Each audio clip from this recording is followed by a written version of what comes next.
Hello friends, welcome to our channel. ఈరోజు మనము మహాశివరాత్రి గురించి కొన్ని విషయాలు మాట్లాడుకుందాం.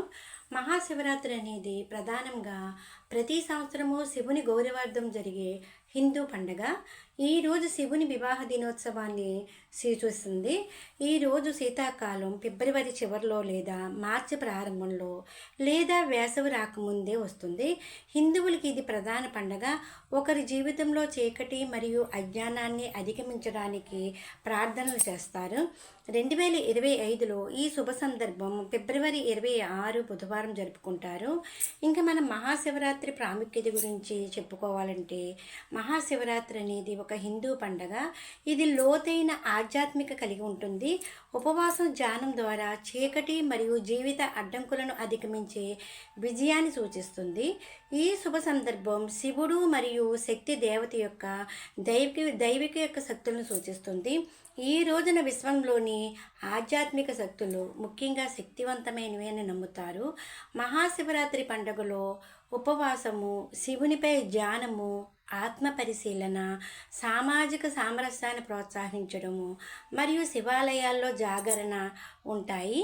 పగటిపూట జరుపుకునే చాలా హిందూ పండుగల మాదిరి కాకుండా శివరాత్రి రాత్రిపూట జరుపుకునే ప్రత్యేక పండుగ. ఒక పురాణం ప్రకారము శివుడు ఈ రాత్రి తాండవ నృత్యం చేశాడు. ఇది సృష్టి మరియు విధ్వంసం యొక్క శక్తివంతమైన దైవిక వ్యక్తీకరణ.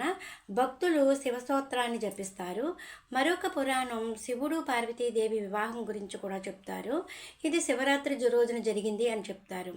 ఈ అంశము వివాహిత జంటలు మరియు మంచి భర్తని కోరికని అవివాహిత మహిళలు ఈ పండుగ చాలా ముఖ్యమైనదిగా చేస్తుంది. ఇంకా మహాశివరాత్రి పూజ ఆచారాల గురించి చెప్పుకోవాల్సి వస్తే, మహాశివరాత్రి పూజ తెల్లవారుజామున ప్రారంభమవుతుంది.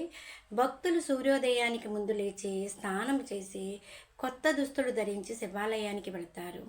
ఈరోజు మహిళలకు అసాధారణమైన ప్రాముఖ్యత కలిగి ఉంటుంది.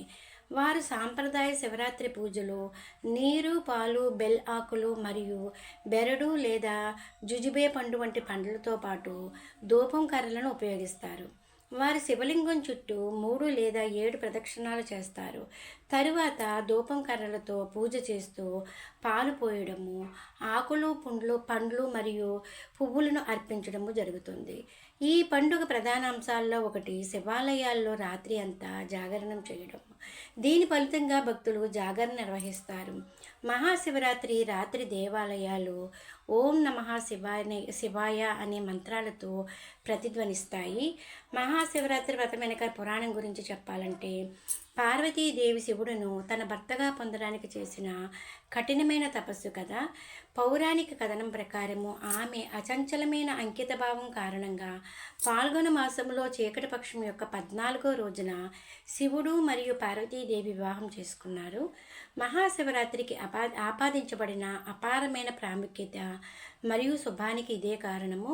గరుడ పురాణము ఈ రోజు ప్రాముఖ్యతను నొక్కి చెప్పే భిన్నమైన కథనాన్ని అందిస్తుంది.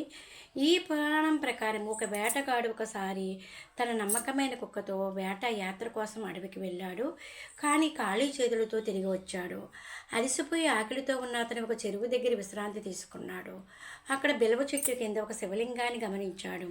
విశ్రాంతి కోసం చెట్టు నుంచి కొన్ని ఆకులు దింపాడు. అవి అనుకోకుండా శివలింగం మీద పడ్డాయి. చెరువు నుంచి నీళ్లు తీసుకుని శుభ్రం చేసుకున్నాడు. అవి కూడా శివలింగంపై చల్లారు. బాణాలతో ఒకటి పట్టు తెప్పి శివలింగం ముందు పడింది. దానితో అతను నమస్కరించవలసి వచ్చింది. అతని మరణం తర్వాత యముడు దూతలు అతని ఆత్మను తీసుకుపోవడానికి వచ్చినప్పుడు శివుడు పరివారం నుండి దేవతలు అతన్ని రక్షించడానికి వచ్చారు.